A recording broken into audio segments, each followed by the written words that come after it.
Hey, what's up, guys? Hey, Hey, yo. Hey, are you there?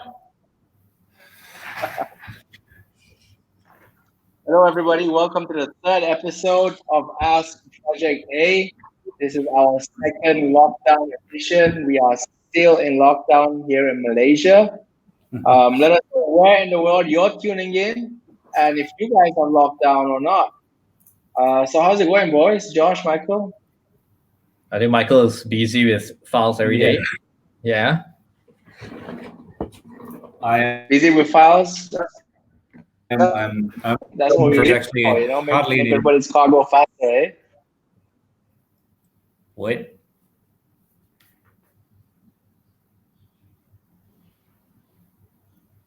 Son? Hey, you look smiling, so Yeah, it's connected, I think. it looks like it, right? Yeah. Son? Guys? You're There he back. is. Yeah. Okay, whose internet is slow? Is it Can't be mine? mine. Must be yours.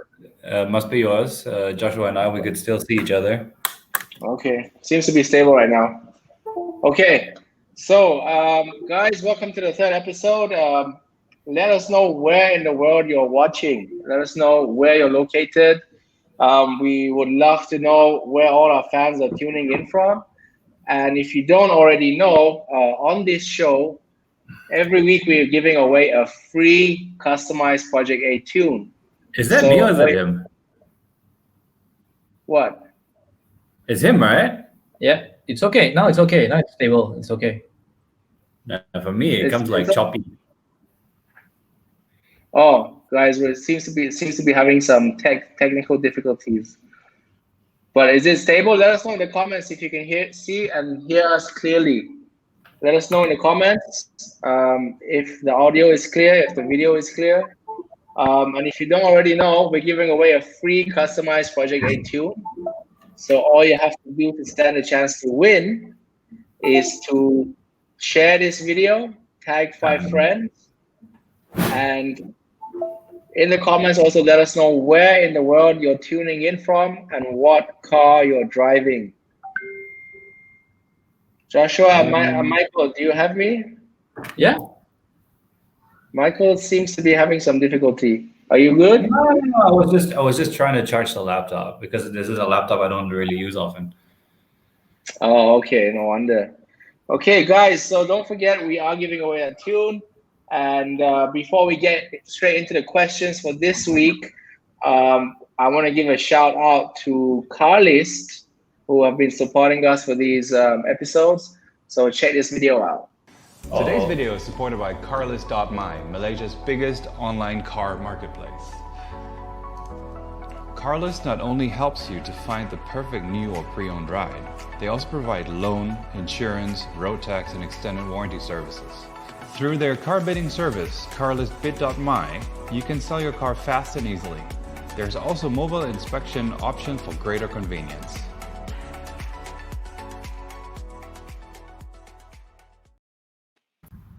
And we're back. Wonderful. Yep. So shout out to Carlis, shout out to Michael for shooting that video. And let's go straight into the questions, guys. We have some pretty cool questions this week. And to everybody at home watching, keep the comment section lively. Drop us your comments. Drop us your questions as well. We try to answer as many questions as we can from the comments as well. Okay, let's just give a shout out and see who's in the room. We have JC Lim, we have Robin, we've got Aiman, we have who else? Lee Kong Ming, Hanif. Thanks for tuning in, guys. We've got Najmi, Wen Lung, we've got Amin, we've got Fides. So yeah, guys, keep sharing. I see a lot of you are sharing, tagging your friends. Keep doing that. Keep the comment section lively. Let us know your thoughts, your questions. We've got people from America, from Lebanon, from the US, from Germany. We have friends from, okay, I don't know what flag this is. My geography failed. We have Felix. Felix says that it's under my basement. Okay, so let's go straight into it. First question of the day is, what would be the best single modification to complement a stage 1 tune? Okay. Guys, who wants to take that one? Complement. So stage 1, what would be the best single mod that you would recommend that will best complement that tune? I would say the cheap and cheerful mod would be the drop-in air filter. Yeah, correct. Possibly, yeah. Who did it The air filter? Yeah. Okay, Michael, do you have any thoughts? Do you agree? Air filter, or I guess it kind of depends what you want to achieve, right? Let's say you want to have fuel efficiency. I guess the answer might be different. If you want loud noises, ups and bangs, you might opt to go for, let's say, a different mod.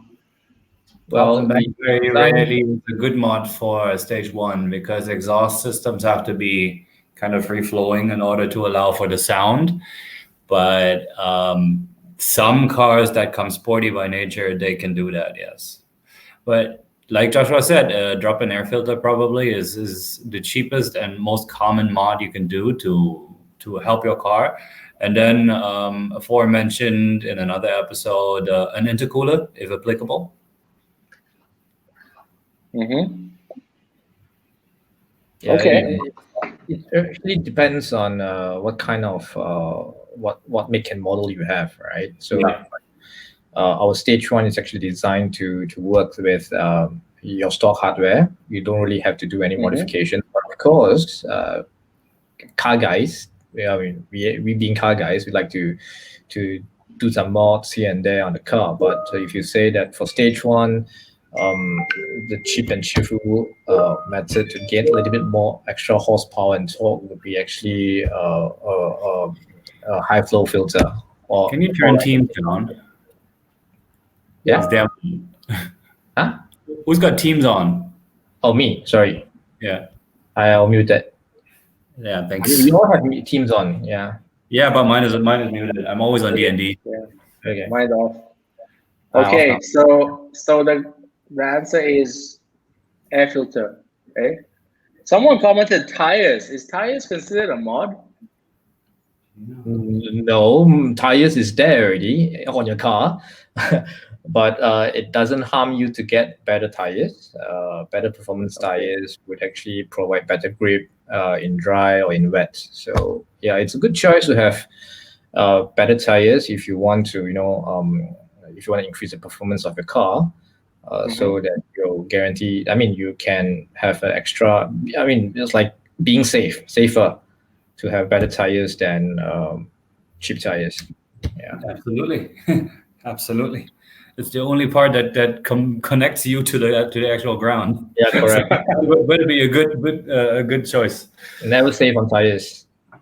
Yeah. All right. Well, that was a great comment, Marvin. Thanks for that. Okay, let's go to the next question. Next question is, would remap affect the gearbox or transmission lifespan?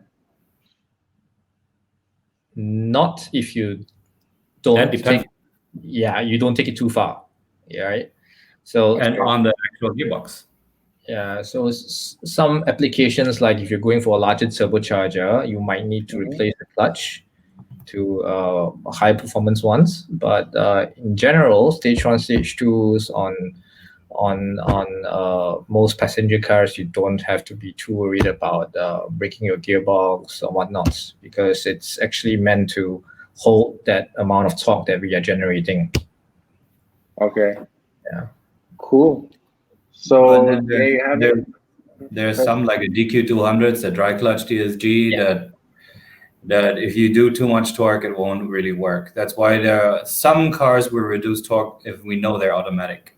Yeah, and also like for DQ200 cars, a 7-speed dry clutch, we would advise customers not to do launch control or floor it on standstill, that will actually reduce the lifespan of the clutches, and you get slippage at when the maximum boost kicks in, and that's the time you replace your clutch. I see. So it's all car dependent. Yeah.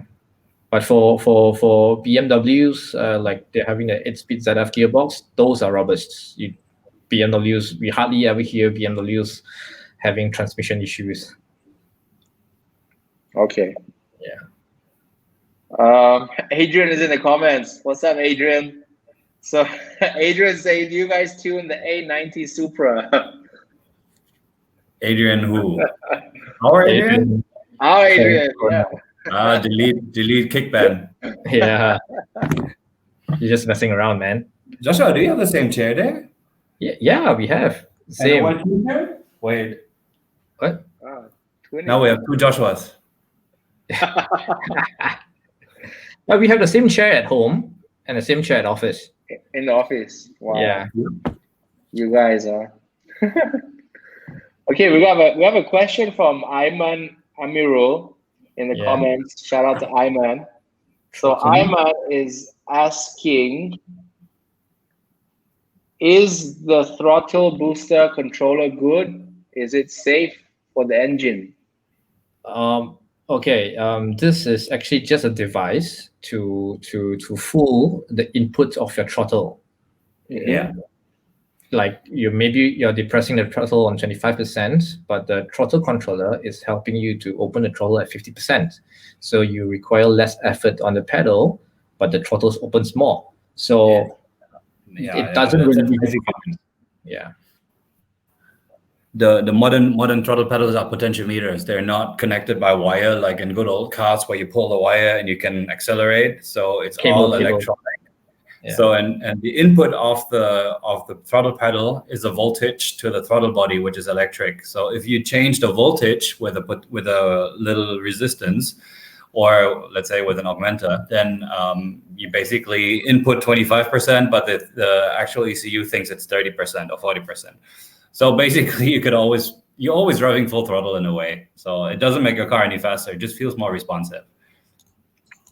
Okay. Yeah, but also it depends on the driver, because some like to have more responsive throttle, so they will put on a throttle controller. But for us, we don't really like it, because when you just touch the pedal, it's too jerky sometimes. It's like, And if it's a powerful car, it can be dangerous. You get too much torque. Yeah. You want to modulate it. Yeah, so there's a misconception saying that, I put it on a throttle controller, my car is much faster. It's actually not. It's actually it's the same as you throttle more, it's going to give you the same effect. Yeah, it's like half throttle or full throttle makes hardly any difference anymore. Got you. Hope you have your answer there, Aiman. Let's go to the next question, guys.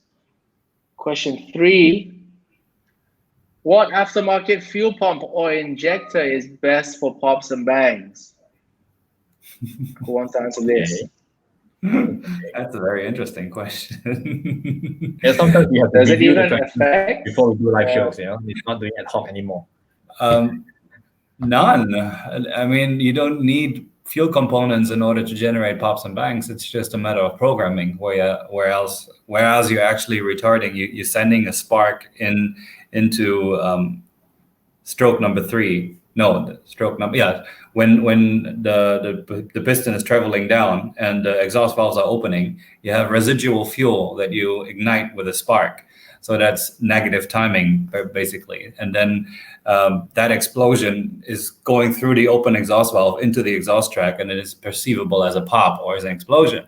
So you don't need a fuel component for that per se. So then there are some tuners out there that like to continuously keep the car popping and banging the moment you get off throttle, which means it's nothing less than actually keeping on injecting your fuel into the combustion chamber. A map that's called fuel cut. So you delay the fuel cut. You don't shut it off. Normally, once you get off throttle, it shuts it, and you won't inject any more fuel. It's simply air going through your engine all the time. But then they keep on injecting fuel and igniting that and producing more and more pops and bangs and explosions. and that could be detrimental to engine health too. So, well, to answer the question, there's no hardware needed for pops and bangs. The only thing you want is an exhaust that has a little bit of a sound so you can hear them. Right. So whoever told you need to upgrade hardware for pops and bangs, yeah. Nope. It's a nope. Yeah. That's a no from us. I mean, the only thing that you need to upgrade to hear the pops and bangs would be exhaust system. That's pretty much it. Yeah. Okay. Great stuff, guys. Let's go back to the comment section. Let's see who's here, guys. We have D Shen, we have Adrian, we have Robin, we got Peter, we got D Shen, Hanif. Wait, Josh actually just highlighted a question that's pretty good from Marvin. How do you know how much torque a conventional automatic gearbox can handle, particularly torque converter? Okay. Oh, there you go. Yeah. There you go. How do you know how much the automatic torque converter gearbox can take during tuning? So how do you know, guys? Thanks for the question, Marvin. So, hey, Marvin. So in general, we go by the manufacturer's guidelines. So there are certain torques that the manufacturer tells the manufacturer that it can handle. And then usually 20% of a safety buffer more. But then also it's common knowledge. Certain automatics have been used throughout generations. They don't redesign them so often. So basically, ZF8HP in a BMW, for example, has been in there for 10 years, I guess, and it's still using it. The new M5 has a different version of it. So they have specified torques that they can handle. Like the aforementioned DQ200, it can't really handle too much torque, particularly because you cannot adjust clutch pressure like on the wet clutches. So there is a limit where you know that it will start slipping. Torque converters, as you asked, torque converters are not dual clutch systems. Torque converters can actually handle more torque than the dual clutches. And then, like I said, it depends on what the manufacturer specifies. And also through experience, it's like you see like DQ250 on the Mark 6, Mark 7 Golf. They say they are rated to make like 350 to 400 Newton meters, but actually it can take way more. And of course, with our stage 3 DSG tuning, we could actually have the gearbox hold more torque. And if you want to go even bigger turbo, they are actually clutch pack replacement for that. So it's actually case to case basis as well. Okay, cool. Before moving on to the next one, I just want to remind everyone watching at home that we are giving away a free tune, guys. So all you have to do to stand the chance to win is share this stream right now. So share it with your friends. In the comments, tag 5 people to tune in with us right now. And also comment and let us know what car you're driving and where you're tuning in from. The winner will be announced in 24 hours. So tomorrow night around 8 p.m. Malaysia time. We're going to announce a winner. It could be from anywhere in the world, anywhere. Actually, 23 hours. Yeah, so 23 hours. So as long as it's a Project A region, any of our locations globally, you can stand a chance to win that tune. Let's go on to the next question. Okay. Are tuned JDM cars really that good performance-wise? Also, how would you choose the best suitable parts for the Japanese naturally aspirated cars? That's a two-parter. Yeah, I think we have to address the first part first. Okay. Nowadays, the JDM cars actually they move into turbocharging, right? Okay. And they are not so different compared to European cars anymore. They use German ECUs. They have shared engines, like the new Supra is basically a BMW. Yeah. So, but he's referring to naturally aspirated cars, such as what, Subaru, the BRZ, or a Honda, we don't really do a lot of those. We really stick to the turbocharged applications because they are quite honestly speaking, there are a lot of different tuners that are specialists for the hardware and for naturally aspirated JDM cars, especially in Malaysia, probably due to the proximity to Japan. But they are quite good at what they're doing. They have several years, maybe decades of experience. We don't want to take from their rice bowl, as they like to say. So we keep away from those cars particularly, and focus more on the modern, the newly released Japanese cars, such as the Hondas, the 2-liter turbos, the 1.5-liter turbos, then those with BMW engines, of course, absolutely no problem there. And then parts, I mean, generally speaking, what is good for a naturally aspirated car? A properly designed, flow-designed exhaust system. Extractor. Yeah, an extractor. Yes, we do. We did a couple of cars with an extractor. For example, the GT86, the Toyota, which comes with a Subaru Boxer engine. Extractors really help get rid of that dip in the torque curve. Extractors and full exhaust line plus tuning then. And then intakes, you want to make an engine breathe properly. You don't want an open air box. You want a closed air box with proper volume. You don't want to breathe in that hot air. So you have to have an air box. And like Joshua said, extractors and a properly designed exhaust manifold, because if you make your exhaust flow too much on an NA car, you will lose a lot of torque down low. And you will gain up top, but you'll lose down low. So it's not really nice to drive anymore. Okay. Anything else you want to add, Josh?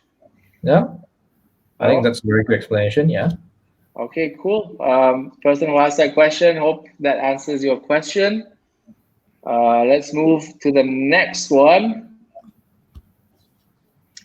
Is the S55 crank hub failure legit or just an overblown issue? It's legit. It's legit. It's something that happens quite often, particularly on the manual transmission cars, because you can over rev those. It is basically when the crank hub is as it says on the crankshaft, and it's like a pulley. It's connected to the drivetrain, to the valve train, to the shafts. And if that slips, the timing goes off, and it might, in worst case, because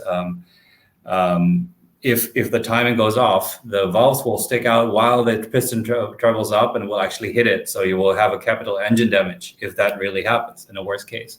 I've seen it only once happening. I've seen it happening only once on a stock car. So even BMW is aware of these issues. And what you can do is get a better crank up, of course. That's something that I really recommend to everybody who tunes their cars.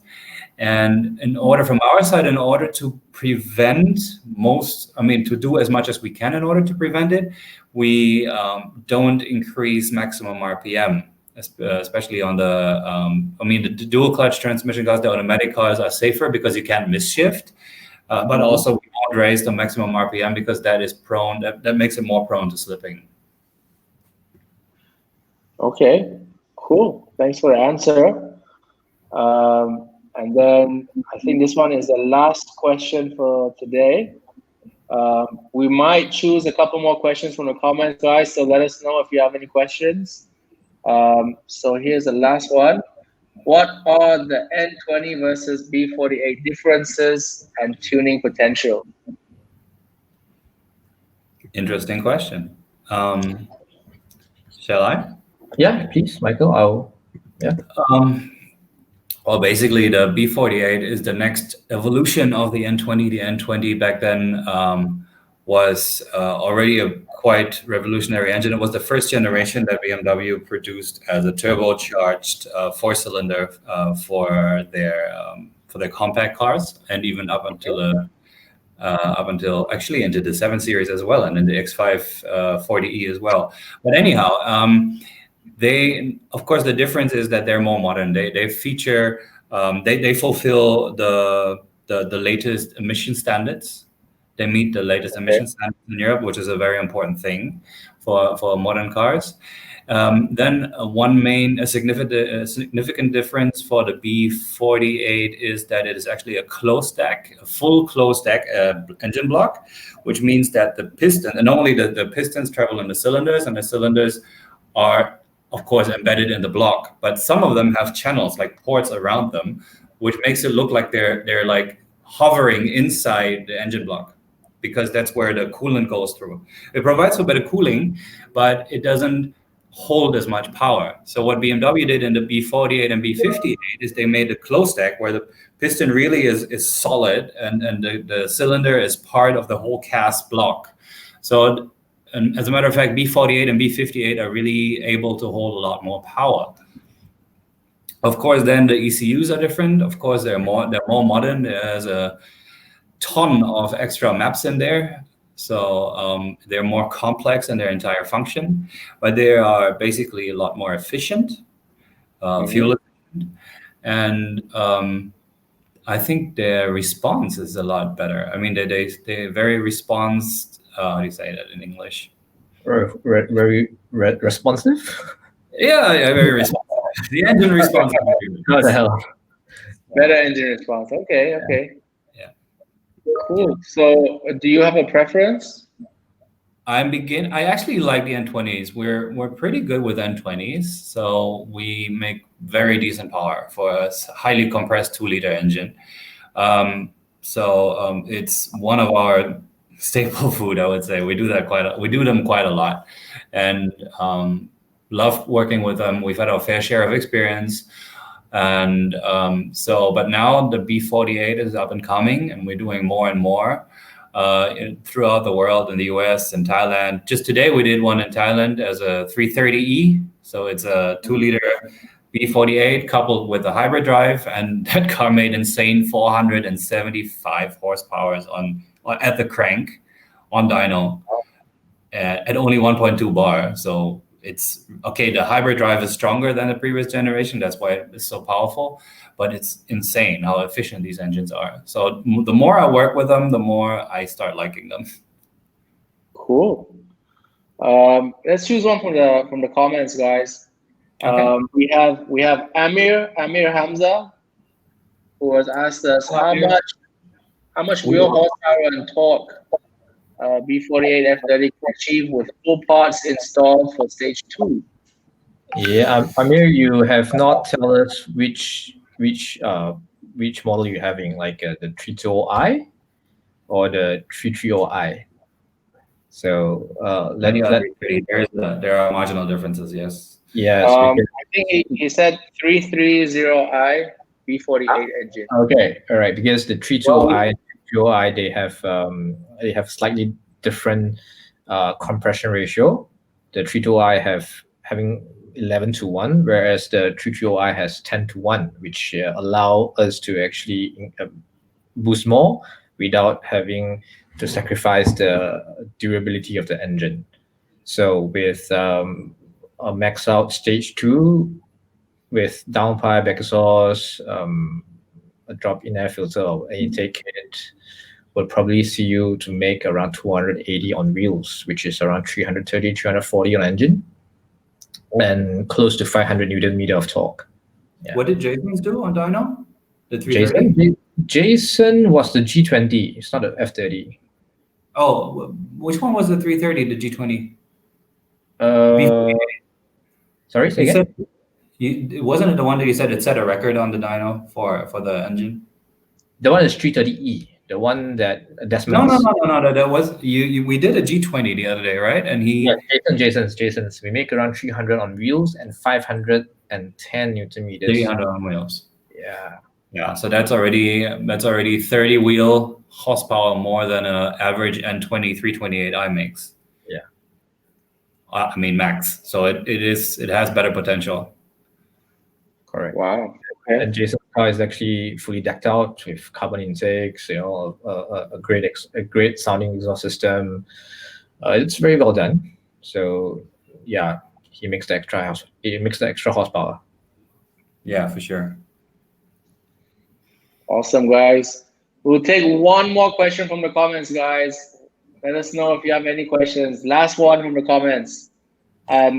while we're waiting for you guys to type your questions, I'm gonna plug the giveaway again because it's unbelievable. You know, like we're giving away a free tune to every week we're doing this. This is the 8th week now.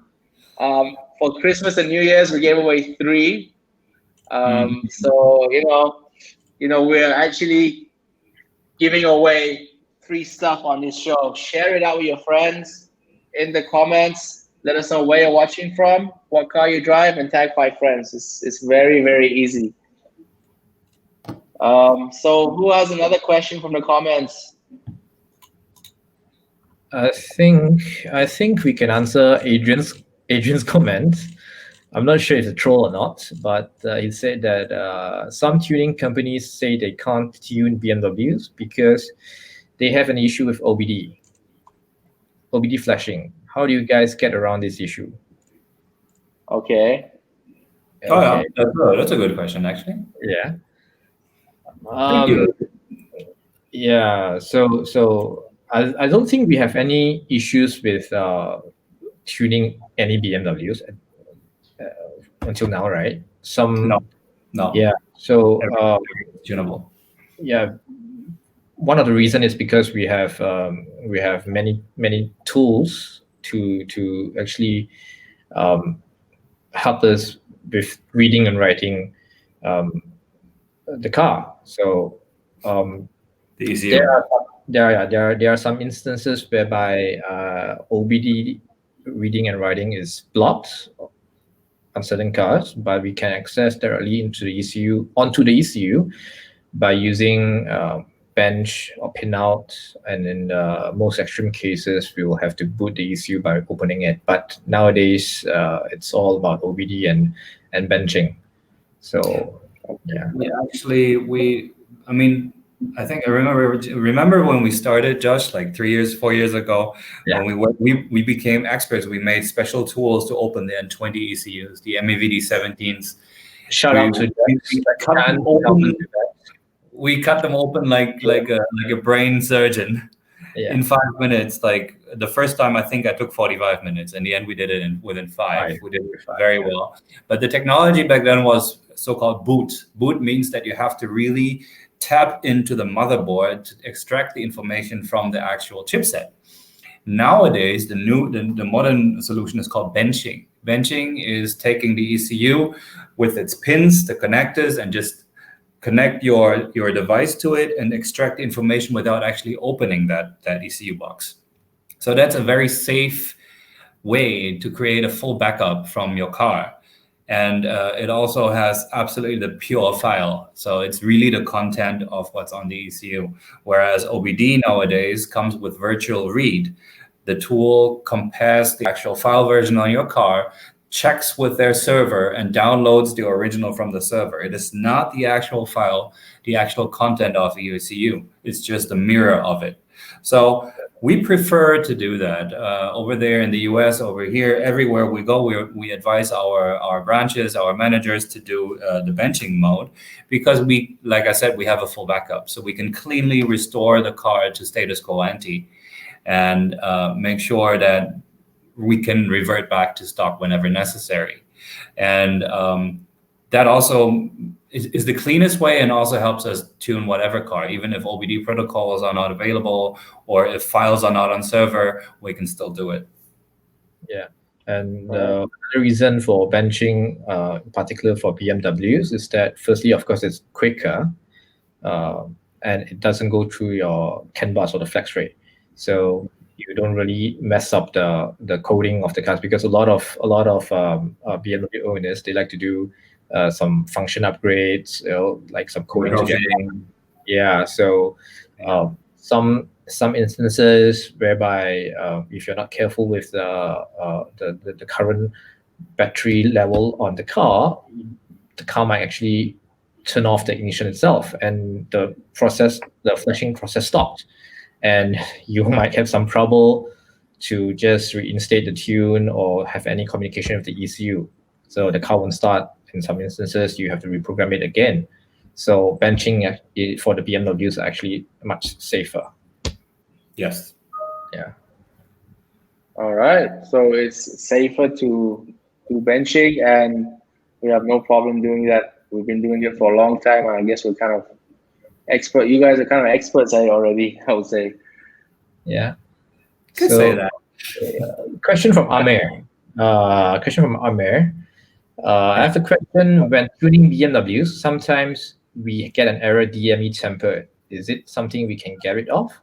By benching. Yeah, by benching. You don't tune the car through OBD, then it's fine. Nice pick, Amir. Yeah. All right, cool. So I guess that's it for today's episode. Thank you guys for your time, and thank you to all the viewers at home who, spent this last 40 minutes with us. We're in lockdown. So it's actually quite fun to interact with all you guys at home. Right. So weird to see other people. I've been talking to my cats all day. Fun to see people, even if it's virtually. So thank you guys for tuning in and for giving us your time. Any last words, guys, before we wrap it up? Stay safe. No, that's good. I take that one. I second that. Yeah. Wash your hands, wear your masks, and stay safe. See you guys next week, same time, same place. That's right. Ciao. Bye. Ciao.